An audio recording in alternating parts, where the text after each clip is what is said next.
Hello दोस्तों, आप सभी लोग का स्वागत है आपके मिशन करियर एकेडमी में। तो आज का जो हमारा टॉपिक होने वाला है ये होगा भौतिक में नोबेल पुरस्कार 2025। यहाँ पे हेडिंग डाल लीजिएगा 2025 में।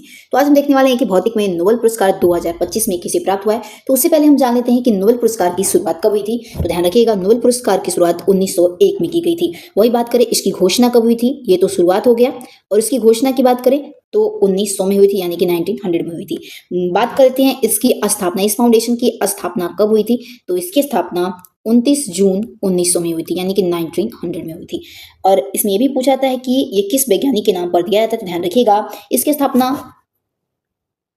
स्वीडन के महान वैज्ञानिक अल्फ्रेड नोबेल ने 1901 में की थी नोबेल पुरस्कार की, और इन्हीं के नाम पे नोबेल पुरस्कार दिया जाता है। ओके, और ध्यान रखिएगा कि अल्फ्रेड नोबेल ने 1867 में 1867 में, इनका फोटो है, 1867 में इन्होंने डायनामाइट की खोज की थी। और अल्फ्रेड नोबेल का जन्म भी पूछा है, तो ध्यान रखिएगा इनका जन्म कब हुआ था। तो ध्यान रखिएगा इनका जन्म 1833 में हुआ था।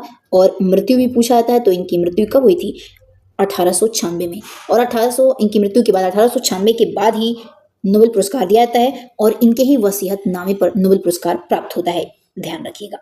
बात करेंगे भौतिक में नोबेल पुरस्कार 2025 में किसे दिया गया, और साथ ही साथ हम ये भी देखेंगे कि भौतिक में नोबेल पुरस्कार भारतीयों में भी किसे किसे दिया गया है। उससे पहले जान लेते हैं हम कि हाल फिलहाल में नोबेल पुरस्कार पाने वाले भारतीय कौन है। मैं अभी भौतिक में भी बताऊंगी, लेकिन हाल फिलहाल में अभी किसे दिया गया है जो भारतीय थे, उन्हें नोबेल पुरस्कार प्राप्त हुआ है, उसके बारे में आइए हम यहाँ पे जानकारी ले लेते हैं। देखिए 2019 में देखते हैं। देखिए 2019 में दिया गया भारतीयों को नोबेल पुरस्कार किसे, तो अभिजीत बनर्जी को। अभिजीत बनर्जी, ध्यान रखिएगा, अभिजीत बनर्जी को।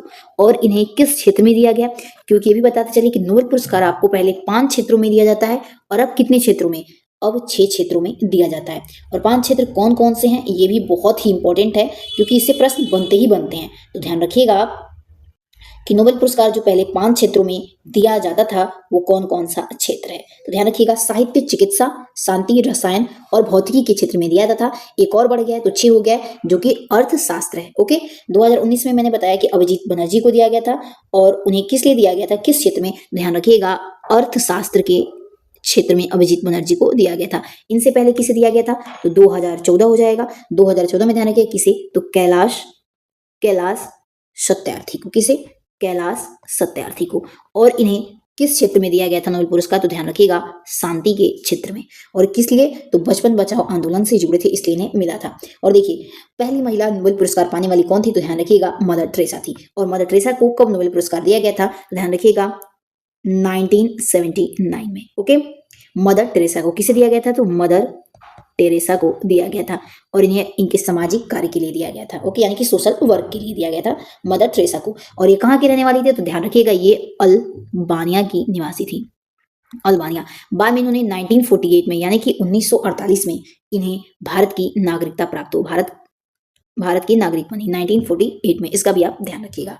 ओके, चलिए बात कर लेते हैं भौतिक में नोबेल पुरस्कार 2025 किसे मिला है, और भौतिक में किसे, भारतीय में किसे मिल चुका है, उसे हम नीचे अभी देखेंगे। ओके, तो चलिए सबसे पहले बात कर लेते हैं कि भौतिक में नोबेल पुरस्कार 2025 के विजेता में से एक हैं मिशेल एच डेवोरेट, और ये कहाँ के निवासी हैं, तो ध्यान रखिएगा ये फ्रांस के निवासी। मैंने अभी बताया कि भौतिक के क्षेत्र में नोबेल पुरस्कार पढ़ रहे हैं, तो इन्हें किस क्षेत्र में मिला है ये भी पूछा सकता है। तो क्या बोलेंगे, भौतिक के क्षेत्र में नोबेल पुरस्कार दिया गया। और किस लिए, तो ध्यान रखिएगा इन्हें क्वांटम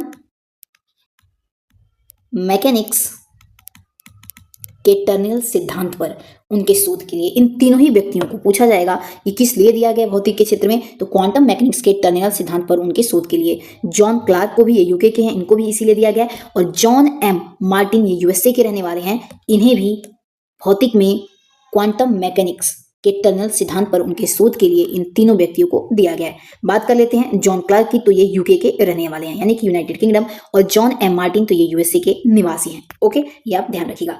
अब हम नीचे देख लेते हैं कि भारतीयों में कौन कौन विजेता हैं भौतिक में नोबेल पुरस्कार किन्हें मिल चुका है। तो ध्यान रखिएगा, सबसे पहले हम बात कर लेते हैं सीवी रमन की।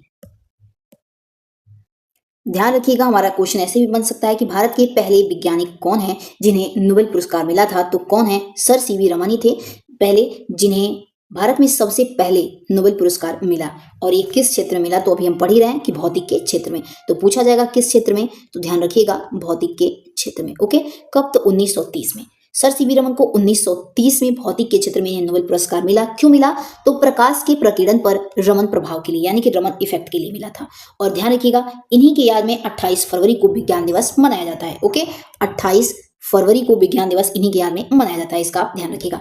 नेक्स्ट है सुब्रमण्यम चंद्रशेखरन। तो देखिए, सुब्रमण्यम चंद्रशेखर को भी भौतिक के क्षेत्र में मिला है। इन्हें भी नोबेल पुरस्कार कब? तो 1983 में मिला था। क्यों? तो श्वेत वामन तारों यानी कि व्हाइट डार्क पर की गई उनकी खोज के लिए इन्हें भी भौतिक में नोबेल पुरस्कार दिया गया था। आप इसका ध्यान रखिएगा, ये बहुत ही इंपॉर्टेंट है।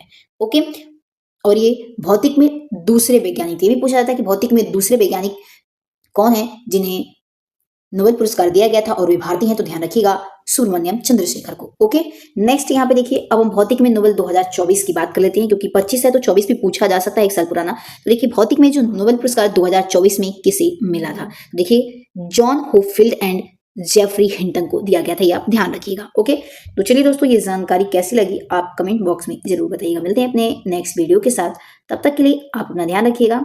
जय हिंद, जय भारत।